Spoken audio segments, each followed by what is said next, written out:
Hi there, it's Kevin with the Rogue Market here. Instead of doing the weekly updates for products that I think are good buys or kind of sales that happen at the distribution level, I'm going to go over this product that's been on sale now for 3 weeks, which is the March of the Machine's Aftermath, to see if this is even worth it at the $80 price tag out the door of what it will cost patrons to get. So this was a product that was not very well received. It is very confusing product because it's the first time they've ever come out with like a small booster that just has some odds and ends for it. Basically looks like the leftover of cards that didn't get put in March of the Machines. They just threw them all together and put them in the Aftermath. And another thing that's so confusing about this product is there is not that many cards in this product. That's like 30 something, but there's a billion different versions of these cards. So it's just been a nightmare and a mess for people to try to figure out the value of these things.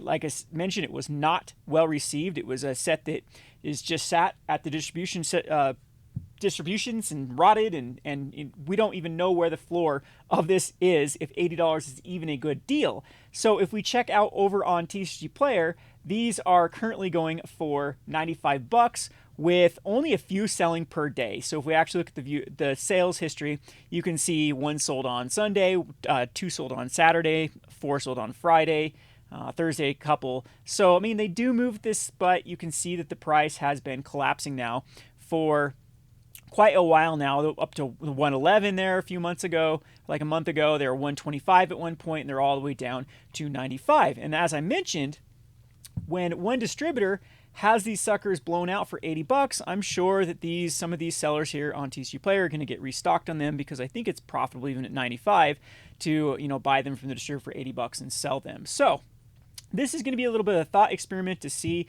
if this is, I know that opening one box is probably not going to be like the greatest sample size, but I'm just going to crack this up and see what this collector's booster has in it, and then we'll compare prices based upon things like the TCG market price, or we can actually go over and look at the buy list price over at Card Kingdom, because Card Kingdom still seems to be the site that gives the best buy list for particular cards. Now, there could be a few things that could happen with March of the Machines in the future, but the problem is this just doesn't have the best recognition as a product. I don't think that a lot of people even know this sucker exists. So those type of things go against a product going up long term.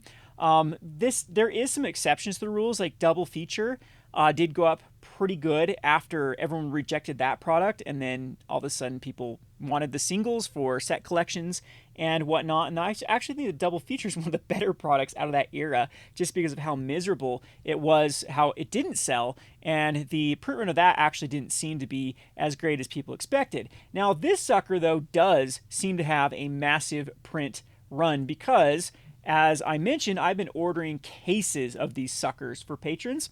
Big shout out to my Patreon, patreon.com/roguedeckbuilder. If you're interested in getting cheap Magic the Gathering cards, go and see if it's a good fit for you. The more patrons we have, the better bargaining power we have with distributors. So I highly encourage everyone to go and check it out and see if it's a good fit for you.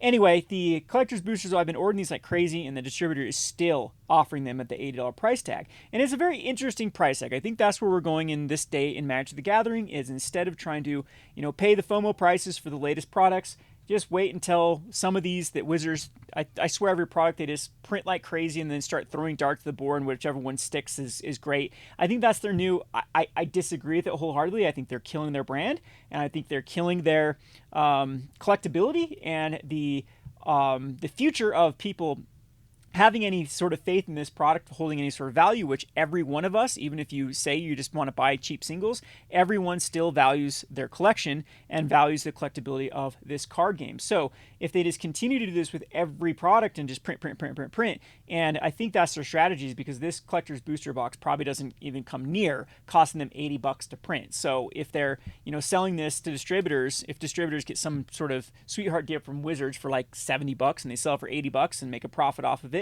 Wizards is still making that initial profit off of the 60, unless they have logistics with like warehousing the product, or there probably is some other headaches that could make these products a dud.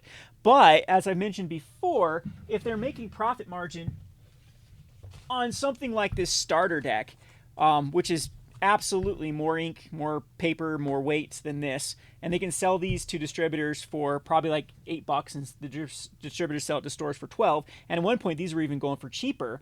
Then you got to think that, okay, then this is just still massive profit margins at that point. But anyway, I think that's the name of the game, though, now, is instead of, like I said, FOMOing over the latest products and trying to, like, even well-received products like Lord of the Rings and Warhammer have gone down in value. So I have no kind of faith in those products, let alone, and like what's the other big one there? The Fraction All Will Be One completed bundles, those continue to go down, down, down as well. So I think the new name of the game is to look for these kind of dumpster dive products, is what I like to call them, and actually see if there is going to be any sort of, you know, value that can be pulled from then cracking them and, you know, selling them for singles. I think the singles market has actually been revived, which was what this channel was all about. This channel was mainly about managing your collection, but it also does have a little bit of the flipping flavor. One of my, I think that really got this channel going is when I realized that Arclight Phoenix, yeah, that was the card. I think I bought those for like $2 a piece and sold them for 20. And so I did a massive flip on those. And so it can be done. Regardless of how you feel about card flipping, it's here to stay, and people are always going to be doing it. And again, this channel isn't very focused on that. It's more focusing on just managing your collection and just actually analyzing the value of Magic the Gathering cards. I'm not recommending people do a certain route to it, but that always is an option for people to break down products. And oftentimes this is what ends up happening. In fact, I will have a video when I get some time to really discuss these starter kits, because there have been some huge arbitrage opportunities in starter kits in the not so recent past, where the foils, like the promos, like one of them had veto in it, and the veto was selling for more than the entire starter deck was. You could buy listed for Card Kingdom for more than you can actually pay the distributor for them. And there's some neat little opportunities that people wanted to put in the elbow grease to get it done. So anyway, I've talked a long time about the theory of this video. Like I said, usually on today's slot for Monday, I talk about particular deals. This one is a deal. They're pretty boring deals at the moment. nothing has really changed since last week, so you can go back and look at last week's videos if you are interested in what kind of deals we have right now at the distribution level. This one is still going on though, so it's still going to be good for this week until supplies last. So $80. What do you think about $80 for this little pitiful collector booster? Well, let's go ahead and gamble on this and see what we get. And again, this is a tiny sample size, but I think you do need to hit a couple hits. So we're going to have to hit like a Nissan Ob Nixilis to even come near the break-even point. And I think the rest of the cards, there are a lot of them that are just worth less. And the headache of these products, though, is there's just so many of these versions. That's the real kind of kicker. I can't even open this stupid thing. I'm having trouble unboxing the plastic is actually wrapped tightly on this one, which sometimes that's not done with Wizard of the Coast. But anyway, yeah, so lost my train of thought. But we'll see if we can actually recover here with a couple hits and see what all the rest of the bulk actually gets, and go off like Card Kingdom buy list to see if even buy listing this is possible, or if just going the TCG route is. I know a lot of people, though, that are frustrated with the market that just swear by the singles market. Apparently, Eldraine has just been actually through the roof with online sales. So I typically don't do online. It's something I need to look back into. I know I should as a store. It's another outlet. There's just two of us working here, though, so oftentimes we prioritize, you know, other things that have better profit margins. If we did have another employee and stuff like that, I'd be all over it, which is something that I will have to do in the future. But anyway, so these collector boosters, what you end up getting is, do we get 12 with this? Is it still going to be 12? See, this is how little I know about products. Is it? Yep, this is 12. So it's 12 just like a regular collector's booster, but they are smaller packs, and they do contain, I believe, a guaranteed rare mythic slot in each one of them. We'll see. It's been a while since I opened these, but $80 is our kind of goal to go towards, and maybe we'll stop some hits and actually look some of these up, or maybe we'll set them aside and see what they're worth at the end. So again, there is just a ton of variations of these cards. See if that's good focusing there. But do you know what was sad about this product specifically is I think that Wizard of the Coast has been knocking it out of the park with like design, and a lot of these cards would have aged a lot better back in the day when they just didn't just throw so many exotic things at us. I like to make the analogy, this is like going to like a high-end all you can eat buffet for the first time. Like, this is what Wizards just since 2020 has just thrown us in this all you can buffet, and like, look at this awesome new card, look at this new awesome card, look, you got steak, you have ribeye, you have pulled pork, you have Chinese, the best Chinese food ever, there's sushi over here, and they just like, here, try this, and we're just all just gorged with all of these options that now it no longer is appealing for any of these things. I mean, all of the cards in Aftermath, I think, had some, there are no vanilla cards in this Aftermath stuff. So, I mean, they all have implications. Like, they could see standard play or modern play. I could see them. And these are the type of cards that, if you are an old school fan of like the Rogue Deck Builder, these were my brew cards. I could make it a complete like list out of all these because they're very synergistic. They're very fun to build around. And it's just sad kind of the way that Magic has gone, because this type of stuff, even these commons used to be able to, or uncommons, used to be able to kind of hype us up and want people to actually buy them and play with them. So we have etched, is that an etched foil in here? Is that just a different foiling process? I can't remember. That's, yeah, just a different foiling process. So we have an Swarm. Like I said, all these cards are cool. So there's our first rare here. It deals combat damage to player if it has fewer than 4 +1 counters on it, put a +1 counter on it, and then if it has exactly 4, search life for a card. It's a bear with Menace. This card is just sweet. This is a really cool card, a 2/2 for Menace. I mean, it's a word salad card that every time it connects, so it's got the Slith ability, and then when it has 4, you get to search your library for a card and put in your hand. And it continues to put counters on it. You don't remove them, right? So just, yeah, it's fine. So you continue to do it. So there's our first borderless with the Open the Way. And I don't know how I'm going to actually display these out. I think we just put all the uncommons in their own thing. So this is one of the cards that I absolutely loved, this Urborg Scavenger. I was hoping he would see some more play, but it's standard now, lasting for 3 years, gives a lot more like brew. Like I actually do like that change. Well, part of me wants like a block format and then a 3-year format for, so block and extended and then no standard. That would be ideal for me. But then again, that's, a lot of people don't like block because it's just too quick. But Urborg Scavenger, and it gets solved very quickly too. That's, remember, with block back in the day. Urborg Scavenger was a really fun card, which utilizes cards out of the graveyard. And then we have, yeah, that's etched, right? That's an etched foil. Do we get 2 etched then? We have this Spark Rupture. So I'm just going to throw all, I don't know where to put them all the rares there. So at least the Collector Boosters are a little bit better than the Epilogue Boosters, because you get so many stinking uncommons in them. But these ones you do seem to get. Has anyone had any success like flipping this sort of stuff too?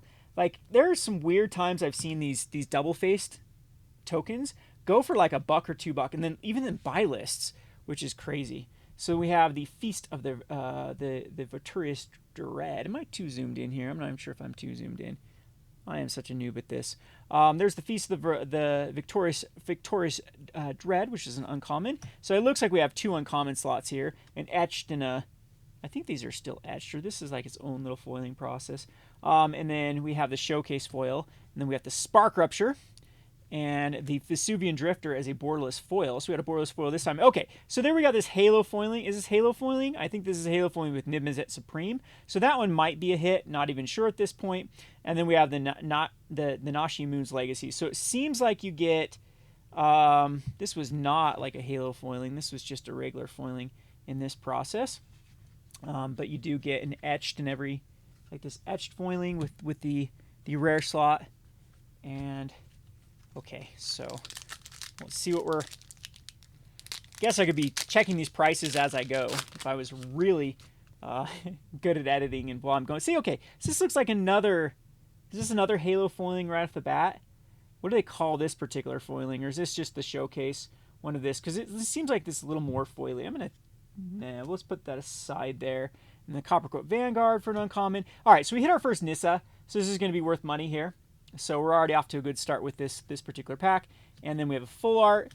And again, I'm not sure what they call this type of foiling with Metropolis Reformer. And we got the Roko Street Thief, and then another incubation token, which seems to be very common in here. And Animus Might. So you have the old borders that you can get too. There's just so many stinking versions. The Harness Snubhorn. This is such a cool card. I wish it was, you know, viable in a standard type deck, but standard too, they've just pushed it so much that cards that used to be pretty broken because they had neat little effects are like so unplayable because removal's so good now and aggro's so good. We have Pia Nalar. See now, and Open the Way in another border, And then we have the Draneth Ruins, which again, this is a pretty cool card, I think, long term, because it's just so easy to slot in most commander decks. So again, you can't put it on a human, but I mean, you can throw this in any non-human commander deck and just call it good for one of your lands. Especially if you're like a colorless deck or a one-color deck. It's, pretty good. Put 2 counters on a non-human creature that enters the battlefield this turn. And that even that seems standard playable to me. It's crazy. Crazy like in a red deck. I know you have to put an additional mana dump into them, but like hasty creatures is pretty good. So we have this looks like almost like a Halo Foiling 2. So possibly someone tell me. We'll look them up. We'll look them up here and see exactly what we get. But then we have the Leyline Immersion, which is a cool card too. And then the Vesuvian Drifter. And then we have the Etched with the Paya Nalar. So it does seem like these packs are loaded full of rares. So yeah, if I would actually suggest going the Epilogue or this is probably the route to go rather than the commons. So we get, this one did seem different from the, okay, so here's a good example. These two are different, slightly different. Can you see the different foiling process? I mean, it's so subtle. I think they call them halo foils. Can't talk today. We got another, but look at already out of a collector booster, we've already got a lot of duplicates. And that one looks Haley foil with the deification too. And then we have the Etched. So far with this, the Nissa, is there only mythic so far? Crazy. So the rares are like uncommons. The uncommons are like rares in this, but don't worry about that because the Epilogue boosters are just loaded full of uncommons. So it's made all those useless, worthless. We have the Tolarian Contempt and the Feast of the Dead, Samut, and another Niv Mizzet, so you can actually compare those. Oh, that's it. Yep, there's different. I'll show those in a second here. And the Plarg and Nasari with the Etched. So I have no rhyme or reason with the piles I'm getting. So far, it's almost like not every pack has a Halo, but it's pretty close. It's like 2 out of every 3 packs so far, I believe, have a Halo. A couple of them have been uncommons, but yeah, I don't know if they'll age well though. And then these type of so this was the Strixhaven. They did one of those for every type of the art. And we got another. See, look at that. It's our 3rd one. I mean, we're loaded full of them. The Danitha. And I'm not sure if that's like especially full with Inashi Moon's Legacy. And it's just the same pack. The same pack as them. See, just an unintuitive product. I think that this is just not fun to open too because you're already getting. We have 3 of the same rare already. 2 of the same rare in the same pack. They were almost right next to each other. So we had the Sapperling and the Cabra Vanguard, which we already got this before. So we've already had one of these. And the Rattle Oni and Sarkon. I think the Sarkon might have been worth something. We'll just kind of set that up there. Again, Sarkon and Sarkon in the same pack. Wow. Yeah, I think that these suckers are definitely the singles route to go because I don't think that anyone's going to be wanting to crack these for fun. Like the whole fun factor of this is completely void while going the Epilogue booster route, the filter route. I kind of like these coin arts. I know people hated them, but man, they're pretty cool. We got the Etched Filter and Contempt and the Nahiri's Resolve. We got our Obnixilis too. So I think this box actually made back our money. Unless full art Obnixilis are worth nothing, and maybe it's just the Halo foils are worth anything. And that's that. And maybe I should have done a profit or loss type video for this, but just wanted to get this video out there for anyone that thinks this might be a good deal to go. These are available, like I said, to order at the $80 price tag. We have the Kenner's Funeral, and we have Samut in the old Amonkhet borders, which were supposed to be reserved for those expeditions that were super, super duper rare. And we have another deification, which I think is like our 5th or 6th one for deification. Which is very boring. And we have a lot of the same tokens already with the Phyrexian tokens. We have the Undercity Upheaval, and a Blot Out, a Drifter, the Joel Rail. Oh, okay. So this box probably did make it back because there was double Nissas in here. So I'm going to pull up now the prices for, let's see what Card Kingdom is looking for. So we did pull the Animist Retro foil. So right there is 22.50, which is funny. Look at this. So the foil, the retro foil, is going for less than the retro non-foil.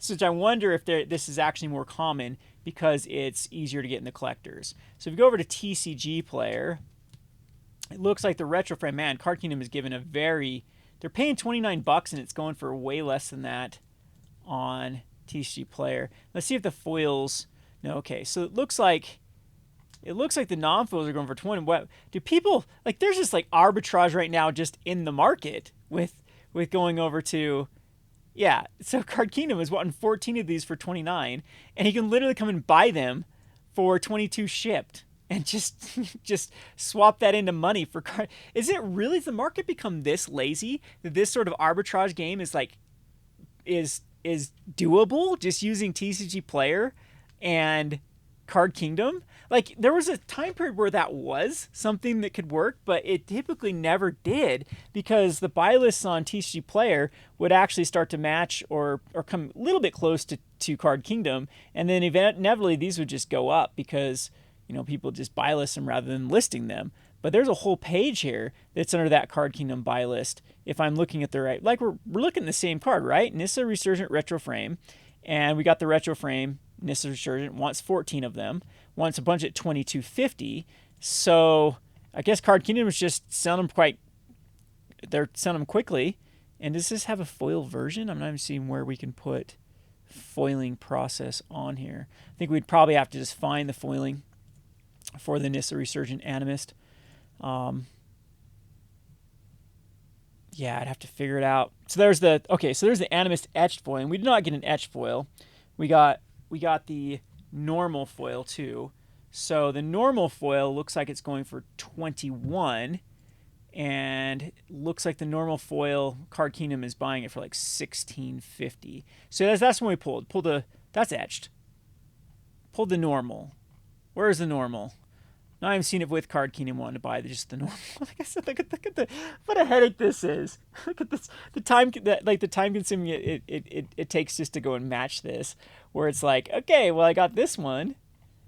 I got extended foil. Oh bother. Anyway, it is going for, looks like the foil about $20, and so we're about like $40 into the box right now from just two Nissas. We have Sarkon, it looks like. Ooh, Sarkon's actually going for good. So we got Sarkon. We have neither one of these versions. So these are Halo. Was I looking at Halo foil for the entire? No, I was not looking for Halo foil. So the Halo foil, we didn't pull the Halo foils for these. So Sarkon is not even making this list here. So it looks like only the Halo foils are where it's at. Just kind of the showcases. Yeah, I don't even know. Now I'm looking at what we've got. I don't think we even made close to our money back even at $80. I mean, the two Nissas are nice, putting us at 40, but it just looks like Nissa is just all the value. So we do have the etched foils Archon, another $5. So we're up to like maybe $50 at this point. And you got it, and there's the full art. So the full art, not sure where the full art extended foil is. See what CK paying for some of these. I think we should go high to low here. There's the full art extended normal, but I don't see extended foil. Let's go high to low. See if we can see exactly what they're looking for. So it looks like Halo foils are what we're looking for. Halo foil. We got the retro. That was one of the better cards, but it was in foil. Then Halo foil, the retro, Halo foil, extended, Halo foil, extended. Is that just regular extended? All right, so let me sift through here to see. As far as the mythics is concerned, I think that was all of our mythics, which is 5 mythics out of the entire thing. I'm gonna rifle through here really quickly to see what. I always put them upside down too. I'm rifling through cards just so I can see the set symbols without having to have my thumb in the way. So we'll check for Halo foils again with the. Doesn't look like extended or anything we're like looking for. Oh, we did get the Samut, which was another mythic. And we did get another Samut, which is another mythic. But other than that, I think that was the the run of our mythics, and I'm going to check for halo foiling real quickly to see if any of them pop out as halo foiling. It's so kind of subtle with some of these. What's a halo foil and what's not a halo foil? Like that's not halo foil, right? This Copper Vanguard. I don't know what the process is on that, but it is just. I think that might. Yeah, that definitely that is a halo foil. So there's one. I don't think the rat there. I don't think this one's a halo foil because there's no. Yeah, there's no other. And okay, so this Kolgan Warmonger is a halo foil because that's easy to compare with this, because I guess that's how you compare is you have two cards in front of you and you can see that the halo foils like go across the borders of the cards. And again, that's the same as this one. I don't think either one of them is a halo foil. They actually show it on the 201. Go back to this. I'm going to go back to this Warmonger. Okay, they do say. So one says 0067 and the other one says a 2001. And actually these two, wow, I didn't even notice on these two. See how crazy this is? This one's a halo foil. Okay, so I passed up a halo foil. So I guess we're looking for high numbers. The high numbers are the halo foils on here because it says, they'll both have the stars, which means they're foils on there, but it'll be the number, which is different on the card. But this one was so subtle. You could barely tell that this is a halo foil. I still can barely see it in the sword, and that's it. So there's a halo foil there. So I guess we're just looking for high numbers here, like over the 180s is where the halo foils start. And I'm just going to kind of siphon through here to see if we have. Okay, is that one a halo? No, it's not. That one's just going to be its own type. 174. So this one might be that actually might be a halo foil. No, I don't think it's still multicolored. So it starts somewhere after that with the borderless. Borderlesses are in the 150s to 170s. Yeah, this is just so all over the place with stuff. It is just impossible to figure this junk out. I wonder if this how much that's cutting into the profit margins of like sellers too online when it's. I know I was talking to CardSphere. That was one of the reasons why they decided to stop their services. It just got such a headache to deal with all the issues with people sending the wrong version of cards. All that took time, and I can only imagine the TCG player level, like the eBay level too, what a nightmare it is with card singles. With you saw that Coppercoat Vanguard that if you don't know what you're looking for, that's easy to pass up, and sending people a halo foil rather than normal. I guess you just have to match up the numbers on them. But yep. So the other halo foil would be. So okay, I was wrong about halo foils. It looks like this. We only got 3 of them. We have the Nimizet, the Kolgan, and the Coppercoat. I thought I had another one. Gosh, now I'm all over the place with this sucker. So none of these are. Yeah, none of those are halo foils. This was not a halo foil, was it? Was this Sarkon? No, that's just a full art. So that was not it. And we do have this Nimizet, which is a halo foil. So yeah, so what it looks like every 1 out of 4 packs is a halo foil, which is not nearly as good as I thought. I thought there was a defecation. What did we do with the deification, not defecation? So maybe 1 out of 3 packs. Again, I apologize for just being completely all over the place. This is a nightmare, absolute nightmare for card sorting and figuring out versions. Like, what's the point? What's the point in all of this stuff? So I've lost a card. It's in this mix somewhere. What I do with it? Where'd you? Oh, that's right underneath it. Yeah. So okay. So four for things. So if we look at the halo foils, I think we can just they allow us to look at the card type and do halo, uncommon, mythic. Let's just look at the mythics real quick, since we have the mythic there with the which ones are worth money. So we did not get any of these. We did not get the any mythics in halo foil. We got 2 rares and an uncommon.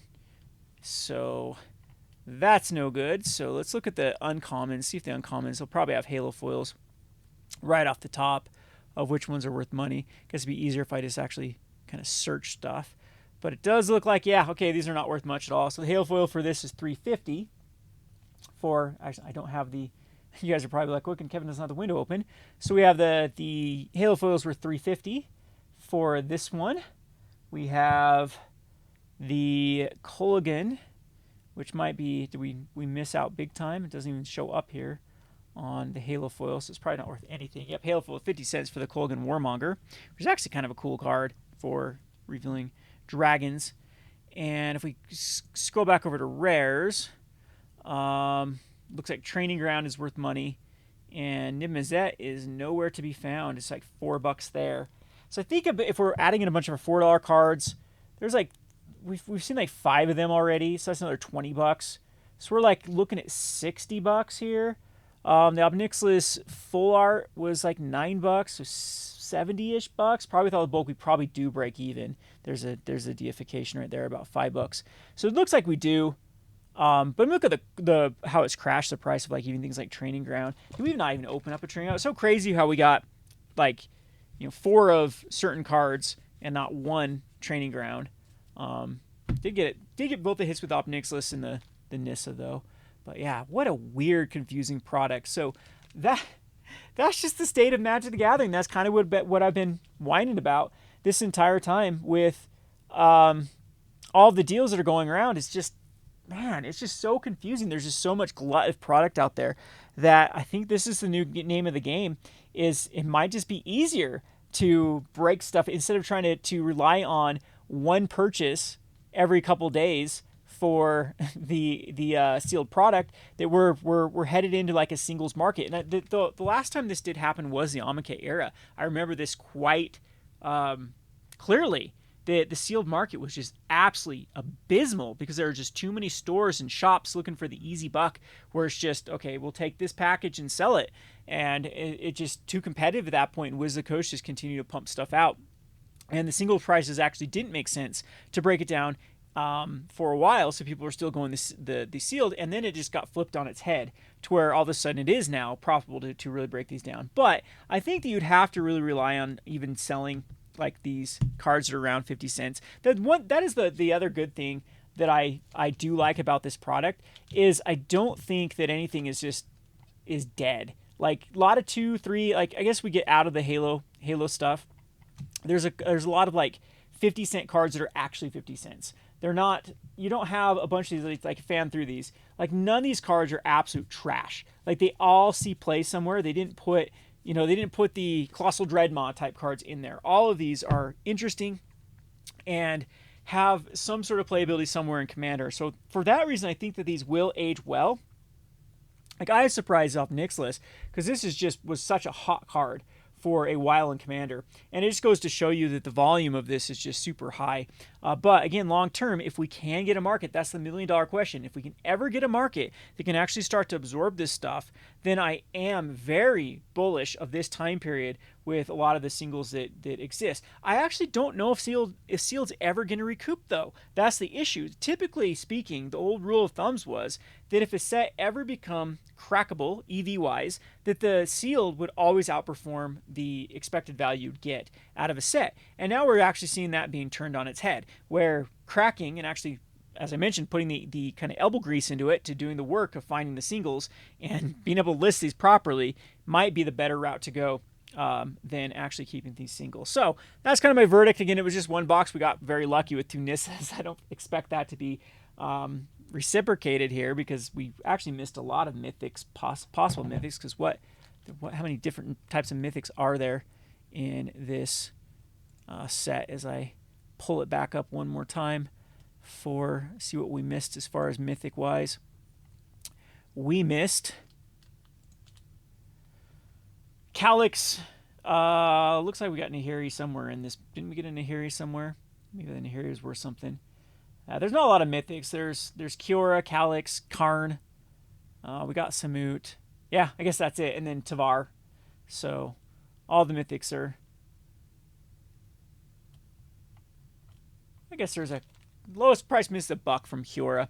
So again, it's not a terrible product as much as I think. Again, that's my analysis of this. This is just so boring to open up, and like I think Wizards was just thinking this would be the most amazing product ever. Like, oh my gosh, everyone's gonna try to go for these other. Oh, gotta collect them all. I gotta go for the Halo foil and the normal foil. But then when we looked at the difference between this Kolgan Warmonger Hail foil and the other one, I mean, they both have this boring black kind of they have the boring black and white artwork on there, and the only haloing is up here in the borders. What a mess. What a boring mess of a product. But singles are good in it. I think it's a buy. I think this is a good pickup right now for $80. I think that is going to kind of the bare minimum bottom that these will go before the singles will definitely start to outpace what's the sealed, cracking the sealed for it. I hope you enjoyed this video. Kind of a weird one. Kind of rambled a little bit too long with this. We'll try to get more focused and streamlined in the future videos as I get back to the swing of doing the videos. If you're an old school fan of this channel, let me know what videos you liked in the past. I know I used to do a lot of like the Rogue Roundups where I'd give picks. The whole reason why I got out of doing a lot of content on this channel is we had such a toxic market for so long, all through the hype, the FOMO era of 2021 and 2022, that singles actually were terrible. Like they weren't worth garbage compared to the sealed market, and so sealed was the way to go. And so what was the point of just telling people to buy sealed when this whole channel was all about manage your collection for card singles? And now it seems like we're entering back into a mode where there is a lot of opportunities to make products arbitrage like this work. And actually, if you look at like a lot of the commanders that were just released, they did actually lead to a bunch of spikes. So if you remember, one of my latest videos I did was calling the Dethroned dude that you can pay 3 life to add a red mana. That card has gone through the roof. I was going to pull it up here, but I'm unprepared. So I'm just going to end this video now, and we will have some more of these arbitrage videos in the future. Be sure to like, comment, subscribe, and head on over to my Gone Over Games channel if you do like more ranty type style stuff. And again, check out that Patreon and see if it's a good fit for you. Thanks for watching.